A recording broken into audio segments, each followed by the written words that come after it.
بسم اللہ الرحمن الرحیم۔ آپ سب کو السلام علیکم۔ اور آج یہ ویڈیو بنانے کی ایک بڑی منفرد وجہ ہے میرے پاس کہ میں کس وجہ سے یہ ویڈیو بنا رہا ہوں۔ میرا ارادہ نہیں تھا ایسی کسی چیز کے اوپر ویڈیو بنانے کا یا اس طرح کے کسی موضوع پر بات کرنے کا، لیکن اتفاق یہ ہوا کہ گزشتہ روز 10 رمضان المبارک کو 28 فروری 2026 کو ایران پر اسرائیل اور امریکہ نے حملہ کیا، اور اس کے نتیجے میں رات تک یہ خبر کنفرم ہو گئی کہ سید علی خامنہئی صاحب رہبر معظم ایران کے وہ شہید ہو گئے ہیں۔ تو اس پر ظاہر ہے ایک دکھ تھا، ایک رنج تھا جس کا اظہار سب نے کیا، اور میں نے اس پر ایک فقرہ یہ لکھا کہ اپنی تمام غلطیوں کے باوجود سید علی خامنہئی اس دور کے سید الشہداء ہیں۔ تو انٹرسٹنگلی اس کے اوپر کچھ دوستوں نے سوال اٹھائے کہ کیسی غلطیاں، اور کچھ اس کے اندر ایک ظاہر ایک جذباتی ماحول ہے اس وقت، تو اس کے اوپر تھوڑی سی ہلکی سی ناراضی بھی مجھے دکھائی دی۔ تو مجھے لگا کہ اس بات کی وضاحت کرنی چاہیے اور اس چیز کو تھوڑا سا کھول لینا چاہیے کہ اس سے کیا مراد ہے۔ پہلی بات تو یہ کہ شہید ہونا ہمارے ہاں ایک جس طرح کارپوریٹ اصطلاحات کچھ ہو گئی ہیں، اس طرح سے یہ ایک پولیٹیکل کارپوریٹ اصطلاح ہو گئی ہے۔ ہر طرح کا آدمی جو ہے وہ اس کو شہید قرار دے دیا جاتا ہے، ہر سیاسی جماعت، ہر لسانی گروہ، ہر مسلکی گروہ جو ہے وہ اپنے اپنے لوگوں کو شہید قرار دیتا ہے، چاہے ان کا شہادت کا مطلب یہ ہے کہ ایمان کے اوپر شہادت دیتے ہوئے دنیا سے جانا، چاہے ان کا اس بات سے کوئی واسطہ تعلق نہ ہو، اور یہ ہم سب دیکھ رہے ہیں۔ اس کی مثالیں میں دینا نہیں چاہتا، آپ سب کے ذہن میں ہوں گی کہ کن کن افراد کو شہید کہا جاتا ہے۔ تو اس میں ایک تو یہ کہ یہ کہنا کہ وہ صحیح معنوں میں کوئی آدمی شہید ہے جو حق پر شہادت دیتے ہوئے اس دنیا سے گیا ہے، اور پھر جو اصطلاح ہے، جو ترکیب ہے سید الشہداء کی، وہ ہماری تاریخ میں دو لوگوں کے لیے استعمال ہوئی ہے۔ ایک تو سیدنا امام حسین کے لیے، اور ایک ان کے والد کے چچا اور رسول اللہ صلی اللہ علیہ وآلہ وسلم کے چچا حضرت حمزہ کے لیے سید الشہداء کا لقب استعمال ہوا ہے۔ تو یہ تو ایک دائمی لقب ہے جو ان شخصیات کو حاصل ہے، اس تک کوئی نہیں پہنچ سکتا۔ لیکن کسی کو ایک پورے عہد کا سید الشہداء قرار دینا، جس میں کہ شہداء کی ایک طویل فہرست ہے، شیخ احمد یاسین گئے، اسماعیل ہانیہ گئے، یحییٰ سنوار گئے، حسن نصر اللہ گئے، اور ایک مقاومت کی ایک تاریخ ہے، ایک مزاحمت کی ایک تاریخ ہے حالیہ چند برسوں میں۔ شیخ احمد یاسین کو ذرا پیچھے چھوڑ دیں آپ، تو حالیہ چند برسوں میں، بلکہ مہینوں کے حساب سے یہ، اور کچھ شہادتیں تو ہفتوں کے حساب سے ہوئی ہیں۔ تو ان کا سید الشہداء میں قرار دے رہا ہوں سید علی خامنہئی صاحب کو، جن حالات میں وہ گئے ہیں، جس مزاحمت مقاومت کے ساتھ وہ گئے ہیں، تو اس کو اور کیا کہا جا سکتا ہے۔ لیکن ان ساری چیزوں کو چھوڑ کر کہ وہ ان کو شہید کہا گیا، اور دور حاضر میں جو لوگ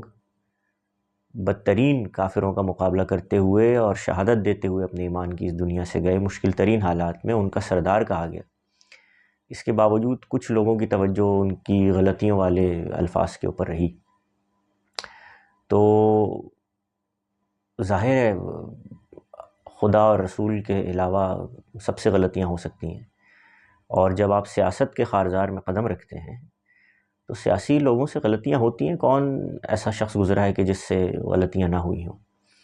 تو میں اس وقت کسی فرقہ وارانہ بحث میں یا کسی مسلکی گروہی تعصب کے اوپر بات نہیں کروں گا، لیکن سیاسی طور پر انہوں نے ایک نظام چلایا ہے، ظاہر ہے توقع کی جانی چاہیے کہ ان سے غلطیاں ہوئی ہوں گی، وہ مبرہ نہیں ہو سکتی غلطیوں سے. تو پہلے یہ شہادت والا نقطہ میں مکمل کر لوں کہ دیکھا یہ جاتا ہے کہ کسی شخص کا ہم سب دعا بھی کرتے ہیں، ہمارے بزرگوں نے بھی ہم کو سکھائی ہے کہ یا اللہ خاتمہ ایمان پر ہو، خاتمہ بالخیر ہو. یہ بہت اہم چیز ہے. پوری زندگی کوئی کفر پہ گزارے لیکن اس کا خاتمہ ایمان پر ہو جائے تو ہم اس کو ایماندار مانتے ہیں، ہم اس کو صاحب ایمان تسلیم کرتے ہیں، اور اگر وہ کفر کے ساتھ لڑتا ہوا چلا جائے تو پھر وہ شہید ہے. اور انبیاء اور صدیقین اور شہداء کا درجہ جو ہے قرآن نے خود متعین کیا ہوا ہے. وَلَنَبْلُوَنَّكُمْ بِشَيْءٍ مِّنَ الْخَوْفِ وَالْجُوعِ وَنَقْصٍ مِّنَ الْأَمْوَالِ وَالْأَنفُسِ وَالثَّمَرَاتِ وَبَشِّرِ الصَّابِرِينَ الَّذِينَ إِذَا أَصَابَتْهُمْ مُصِيبَةٌ قَالُوا إِنَّا لِلَّهِ وَإِنَّا إِلَيْهِ رَاجِعُونَ. یہ ہم کو پتہ ہے یہ بات. تو اس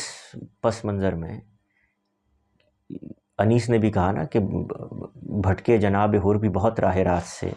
پھر کے پھر نجات کے رستے پہ آ رہے. تو اس صورتحال میں یہ دیکھنا بہت اہم ہے کہ خاتمہ کسی شخص کا کیسے ہوا، غلطیوں کے باوجود جس طریقے سے ان کا خاتمہ ہوا ہے، ان کا آخری وقت آیا ہے، تو وہ قابل تقلید بھی ہے، قابل تعریف بھی ہے، قابل مثال بھی ہے. تو اس تناظر میں ان کی غلطیوں کا جو تذکرہ کیا گیا وہ ان کی سیاسی غلطیاں ہیں جو بلا شبہ سرزد ہوئیں، اور حیرانی بھی ہوتی ہے کہ یہ اس طرح کیسے ہوا، مس کیلکولیشن ہوئی یا کس طریقے سے یہ غلطیاں ہوئیں جو تاریخ میں پہلے ہوتا رہا. سن 1989 سے وہ موجود تھے اپنے عہدے پہ، اور اس سے پہلے 81 سے وہ صدر رہے 89 تک. تو وہ تو جو ہوتا رہا وہ ہوتا رہا، لیکن حالیہ دنوں میں خاص طور پر یہ اردن کے شاہ عبداللہ نے یہ اصطلاح استعمال کی تھی شیعائٹ کریسنٹ کی، ہلال تشیع کی. تو ہم نے وہ بنتا ہوا دیکھا، اس کی طرف پیش رفت ہوتے ہوئے دیکھی. ایران، پھر عراق، پھر شام، پھر لبنان، اور پھر آخر میں فلسطین آنا تھا اس کے بعد. تو یہ ہم نے ہوتا ہوا دیکھا، اور اس میں دو چیزیں جو سوشل میڈیا پہ آپ دیکھیں گے تو ان کے سید علی خامنہئی صاحب کے چاہنے والے ایک الگ جذباتی ماحول پیدا کیے ہوئے ہیں جو کہ فطری ہے، اس وقت سمجھ میں آتا ہے، اور کچھ ان کے ناقدین بھی سامنے آ گئے ہیں. تو ان دونوں سے میں قطع نظر بات کر رہا ہوں. جو ان کے ناقدین کا کہنا ہے وہ ایک دلیل تو یہ ہے کہ جی افغانستان میں اور عراق میں ایران نے ان کے ہوتے ہوئے امریکہ کو سپورٹ کیا، ایک طریقے سے بالواسطہ کیا یا بلا واسطہ کیا. بلا واسطہ تو شاید نہیں کیا لیکن بالواسطہ کیا. اور نمبر 1. نمبر 2 یہ کہ جو سب سے بڑا معاملہ سامنے آیا وہ جو کچھ شام میں ہوا بشار الاسد کے دور میں. مجھے میرا حافظہ ساتھ نہیں دیتا، میری معلومات مجھے یہ نہیں بتاتی کہ کم سے کم حالیہ تاریخ میں کسی مسلمان حکومت نے کسی دوسری مسلمان حکومت کے ساتھ مل کر منظم انداز میں مسلمانوں کا قتل عام کیا ہو کسی بھی وجہ سے. کوئی بھی اس کی وجہ ہو سکتی ہے، اس کی توجیحات دی جا سکتی ہیں، اس کی تعویلات دی جا سکتی ہیں، لیکن اس طریقے سے کیا گیا ہو یہ بات کم سے کم میرے علم میں اور حافظے میں نہیں ہے. لیکن شام میں یہ ہوا، بشار الاسد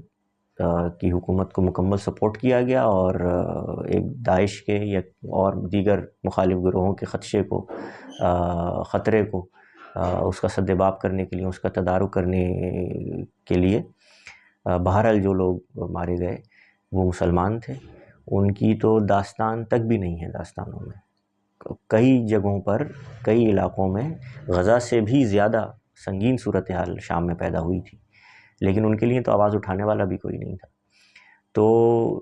یہ بہرحال ایک سیاسی حکمت عملی ہو سکتی ہے، لیکن اس میں غلطی ہوئی ہے. اس میں ظاہر ہے مسلمانوں کے ہاتھوں خون بہا ہے،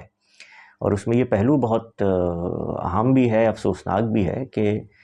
ایک مسلمان حکومت نے دوسری مسلمان حکومت کے ہاتھوں مسلمانوں کے قتل عام میں کسی بھی طور، لیکن اس میں سہولت کاری کی یا اس میں شرکت کر لی. بہت حد تک اس میں شرکت بھی ہوئی، ظاہر اس میں لوگ بھی گئے، اس میں اس کے اور بھی بہت سے پہلو تھے جس میں لوگ پوری دنیا کے مسلم ممالک سے لوگ شام پہنچے ظاہر بشار الاسد کی حکومت کا ساتھ دینے کے لیے. تو یہ پہلو سب سے زیادہ تکلیف دے رہا ہے آئی وڈ سے. تو اس میں اس کے باوجود جب حماس کا معاملہ آیا تو یہ کہا جاتا ہے، ظاہر ایران پر یہ الزام لگتا رہا کہ حماس کو اس نے اکسایا، خامنہ ای صاحب نے اکسایا کہ آپ یہ کریں. حالانکہ اس دوران ایک خبر یہ بھی آئی کہ طوفان الاقصی سے کچھ پہلے ہی حماس کی قیادت نے ملاقات کی تھی خامنہ ای صاحب سے، اور خامنہ ای صاحب نے ان کو روکا تھا کہ ابھی آپ کچھ عرصے رک جائیں، لیکن بہرحال انہوں نے طوفان الاقصی 7 اکتوبر کو کیا 2023. تو یہ تو ایک اس کی نہ کوئی تصدیق ہے نہ تردید ہے، یہ اس طرح کی خبریں تو آتی رہتی ہیں، لیکن یہ بات بہت تواتر کے ساتھ کہی گئی کہ انہوں نے حماس کو سپورٹ کیا، انہوں نے سہارا دیا حماس کو، جو کہ ایک بہرحال ایک قابل تعریف بات ہے. تو یہ اس کے بعد جو زوال ہوا نام نہاد جس کو کہا گیا ہلال تشیع کا، وہ ہم سب کے سامنے ہے کہ حماس کا صفایا ہوا، حزب اللہ کا صفایا ہوا، بشار الاسد گئے، اور اب عراق میں ایک حکومت ہے موجود. لیکن ظاہر ہے وہ اب ایران خود اتنا کمزور کر دیا گیا ہے کہ جس کے بعد اب اس کی حکومت کے ہونے یا نہ ہونے کی کوئی، عراق میں حکومت کے ہونے یا نہ ہونے کی کوئی اہمیت باقی نہیں رہ گئی. لیکن اس ساری صورتحال میں ایران نے، اور خاص طور پر خامنہ ای صاحب نے، جس استقامت کا، جس مزاحمت کا، اور جس ہمت کا، جس جرأت کا، جس اخلاقی بالادستی کا، اور جس قوت ایمانی کا مظاہرہ کیا ہے، وہ ان کی ساری جو سیاسی غلطیاں ہیں وہ ان کو ایک طرف کر کے اس کو نہ سراہنا، اس کو نقش قدم نہ بنانا، اس کو مشعل راہ نہ بنانا زیادتی ہوگی. کیونکہ میں نے نقطہ پہلے عرض کر دیا کہ یہ دیکھا جاتا ہے کہ انسان آخر میں، ایک ایمان والا انسان، کلمہ گو انسان آخر میں کس طریقے سے دنیا سے گیا ہے. تو وہ جس طریقے سے دنیا سے گئے ہیں، تو فیض نے بھی کہا جس دھج سے کوئی مقتل کو گیا وہ شان سلامت رہتی ہے. تو یہ شان تو اب ان کی سلامت رہے گی، لیکن یہ غلطیوں کا تذکرہ اب جانے والے کی تو ویسے ہی بات منفی نہیں کرنی چاہیے، لیکن چونکہ ایک سیاسی تجزیہ کاری بھی ہے نا کہ جس کو سمجھنا ضروری ہے تاکہ آگے کوئی اس طرح کی غلطیاں نہ ہوں، تاکہ آگے غلطیوں سے سبق سیکھا جائے. اس میں جو سب سے زیادہ آج ہی جو نیو یارک ٹائمز نے اور CNN نے 2 رپورٹس لگائی ہیں کہ خامنہ ای صاحب کا اتنی جلدی دنیا سے چلے جانا اور ان کا ٹارگٹ بن جانا خود امریکہ اور اسرائیل کے وہم و گمان میں بھی نہیں تھا، لیکن ان کے قریبی لوگوں نے جون کے حملے، جون کی جنگ کے بعد مسلسل کلینزنگ کی تھی انہوں نے غداروں کے اور جاسوسوں کے خلاف. لیکن اس کے باوجود کچھ لوگ ایسے ان کے قریبی بالکل سرکل میں موجود تھے جنہوں نے ان کی نقل و حرکت کی مسلسل مخبری کی، بتایا کہ وہ یہاں اس وقت موجود ہوں گے. حملہ رات میں ہونا تھا، اس کے باوجود حملہ صبح میں ہو گیا کیونکہ مخبری بہت پکی تھی، اور اس شخص نے تصویر لے کر ان کی لاش کی، ان کے جسد خاکی کی، وہ بھی بھیجی امریکہ اور اسرائیل کو. اس حد تک صورتحال خراب تھی. تو ان حالات میں، اس صورتحال میں یہاں تک پہنچ جانا مزاحمت کرتے کرتے اس عمر میں، اور یہ ایمان کا معاملہ تھا، یہ خالص مذہب کا معاملہ تھا، تو اس میں تو کوئی دوسری رائے نہیں ہے. تو غلطیوں سے مراد اسی لیے وضاحت ضروری ہے کہ کوئی مذہبی غلطی، کوئی مسلکی غلطی، کوئی نظریاتی غلطی، اس طرح کی بات نہیں ہو رہی. جب سیاست ہوتی ہے تو اس میں اونچ نیچ ہو جاتی ہے، تو ایسی صورتیں پیش آ جاتی ہیں، اور ظاہر ہے ان کا تجزیہ اسی حساب سے کرنا چاہیے، اس میں اس کو کسی اور نظر سے نہ دیکھا جائے تو بہتر ہوتا ہے. اللہ تعالیٰ سے دعا ہے کہ اللہ تعالیٰ ہم سب کا خاتمہ بھی ایمان پر کرے، اور اپنی رضا اور ہماری بھلائیاں دنیا و آخرت میں ہمیں عطا فرمائے. السلام علیکم.